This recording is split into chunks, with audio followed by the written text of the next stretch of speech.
guys, we're here to teach you how to solve your lag phone. Tagalog version pala.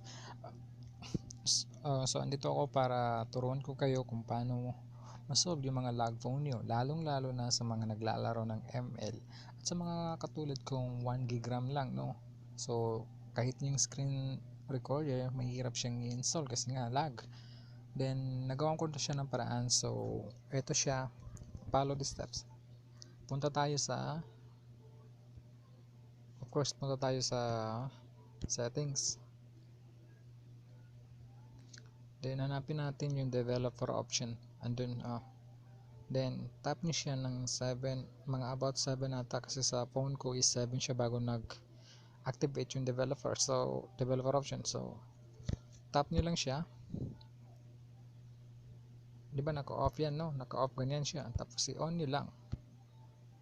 Then hanapin natin yung nagpapalag sa atin, no?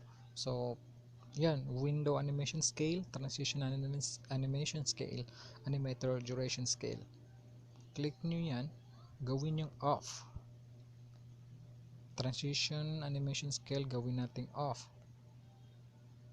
And then animator duration scale, gamitin nating off. Yun lang siya, yung tatlo na yun. Tapos punta tayo sa background process limit.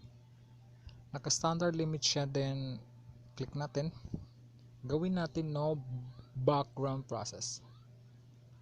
Guys, effective talaga to kasi nakaka screen recorder na ako. 1 GB RAM lang to, no? 1 GB lang talaga yung phone ko kasi Jerry Mobile, wala pa tayong pambili, kaya support nyo itong channel ko. So dapat lagi naka-on yung developer option.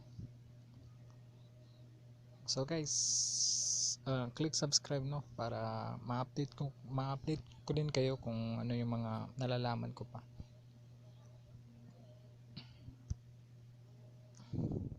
Thank you.